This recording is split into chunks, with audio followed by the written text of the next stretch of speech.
नमस्कार दोस्तों। आज के इस वीडियो में मैं बात करूंगा सल्फोनामाइड और कोट्राइमोक्साजोल के बारे में। कोट्राइमोक्साजोल और कॉट्रिमोक्साजोल ये सल्फोनामाइड के साथ एक और ड्रग का कॉम्बिनेशन है, इसीलिए मैं इस दोनों टॉपिक को एक साथ कवर करूंगा। इस टॉपिक को मैं कवर करूंगा इंट्रोडक्शन के पार्ट में, उसके बाद उसके classification, mechanism of action, then cotrimoxazole और कॉट्रिमोक्साजोल के बारे में, उसके एडवांटेजेस और डिफरेंट ड्रग प्रिपरेशन के बारे में। तो इंट्रोडक्शन से स्टार्ट करते हुए, जो सल्फोनामाइड है वो सल्फानिलामाइड का डेरिवेटिव है और आप बोल सकते हैं वो पैरा अमाइनो बेंजीन सल्फोनामाइड का डेरिवेटिव है। इसको सल्फानिलामाइड भी बोला जाता है।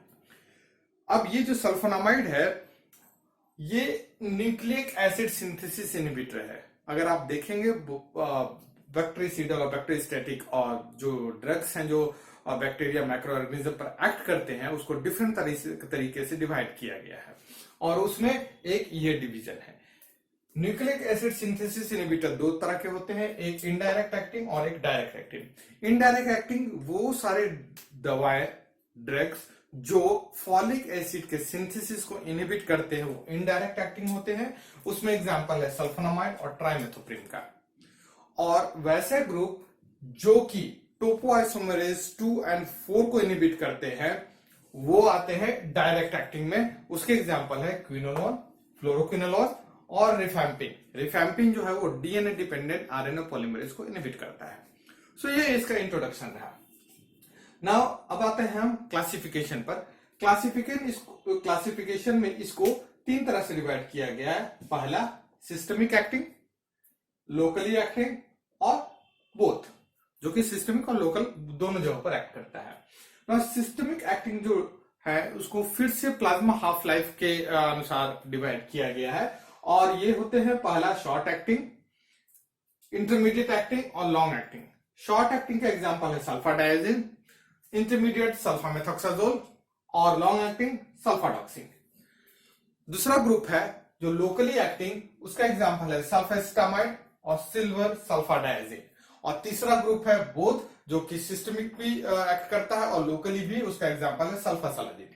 नाउ बहुत सारे बुक में आप देखेंगे ये क्लासिफिकेशन और किसी किसी में देखेंगे ये ग्रुप रहेगा और दूसरा फॉर स्पेशलाइज्ड इंडिकेशन, उसमें ये सारे एग्जांपल्स रहेंगे, जिसमें सल्फेस्टामाइड जो आई प्रिपरेशन में यूज किया जाता है आई इंफेक्शन में, सिल्वर सल्फाडाइजिन बर्न कंडीशन में दिया जाता है और सल्फासलाजिन बावेल डिजीज में दिया जाता है लाइक अल्सरेटिव कोलाइटिस।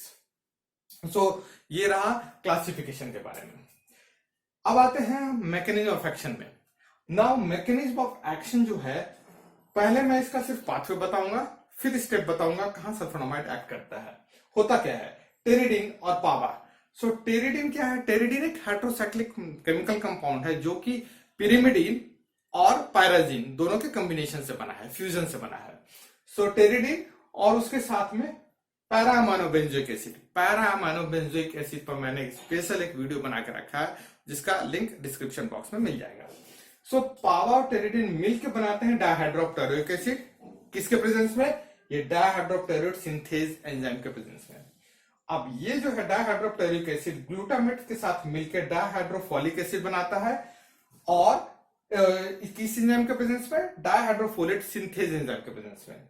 इसके बाद डायहाइड्रोफोलिक एसिड जो है वो NADPH को यूटिलाइज करके टेट्राहाइड्रोफोलिक एसिड बनाता है। किसके प्रेजेंस में? डायहाइड्रोफोलेट रिडक्टेज के प्रेजेंस में। और ये जो फोलिक एसिड होता है ये बैक्टीरिया के सर्वाइवल के लिए बहुत जरूरी होता है। अगर ये फॉर्म नहीं होगा तो बैक्टीरिया टाई करेंगे और यही मैकेनिज्म ऑफ एक्शन होता है सल्फोनामाइड और कोट्राइमोक्साजोल का। सल्फोनामाइड एक्ट करता है यहां पर, इस प्लेस पर सल्फोनामाइड एक्ट करता है और ये जो है ये सल्फोनामाइड जो है वो पाबा के इनकॉर्पोरेशन को इनहिबिट करता है। पाबा, अब ये इसका स्ट्रक्चरल सिमिलरिटी है पाबा के। अगर आप देखेंगे ये पाबा है, पैराअमाइनोबेंजोइक एसिड, इसका स्ट्रक्चरल सिमिलरिटी है। सो इसका इनकॉर्पोरेशन ये सल्फोनामाइड इनहिबिट करता है और इस एंजाइम को इनहिबिट करके फॉलिक एसिड के सिंथेसिस को डिस्टर्ब कर देता है। सो ये हुआ मैकेनिज्म सल्फोनामाइड का। अब हम देखेंगे कोट्राइमोक्साजोल और कॉट्रिमोक्साजोल के बारे में। कॉट्रिमोक्साजोल ये जो है कॉम्बिनेशन ड्रग है, किसका किसका? 2 दवाओं का, पहला सल्फामेथोक्साजोल और दूसरा ट्राइमेथोप्रिन। और ये एक फिक्स डोज कॉम्बिनेशन का एग्जांपल है जिसमें सल्फामेथोक्साजोल 5 और ट्राइमेथोप्रिन 1 के कंसंट्रेशन में होता है, दैट इज 5:1 के कंसंट्रेशन में होता है। नाम से ही पता चलेगा, को मींस साथ में, और ट्राइम ये लिया गया है इससे, और ऑक्साजोल ये लिया गया है इससे, सो मिलकर बनाते हैं कोट्राइमोक्साजोल और कॉट्रिमोक्साजोल। इसका मैकेनिज्म जो है वो है यहां पर, ये एक्ट करता है इस जगह पर, कोट्राइमोक्साजोल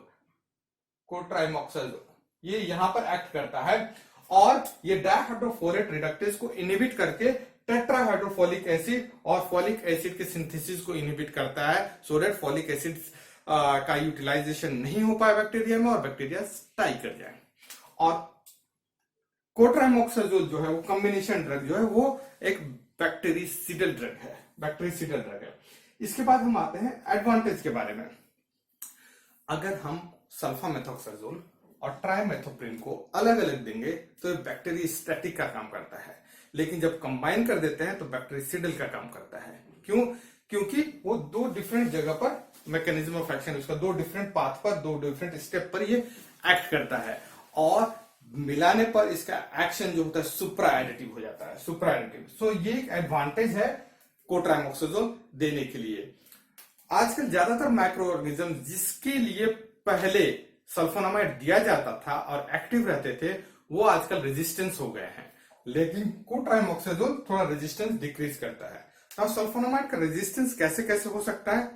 ये इफ्लक्स पंप के इंक्रीज एक्टिविटी से हो सकता है, ये इस एंजाइम और इस एंजाइम के एफिनिटी को रिड्यूस करके हो सकता है, या फिर कोई अल्टरनेटिव पाथवे अडॉप्ट करके हो सकता है जिसमें कि फोलिक एसिड का सिंथेसिस हो, तो रेजिस्टेंस भी इस केस में कम होता है।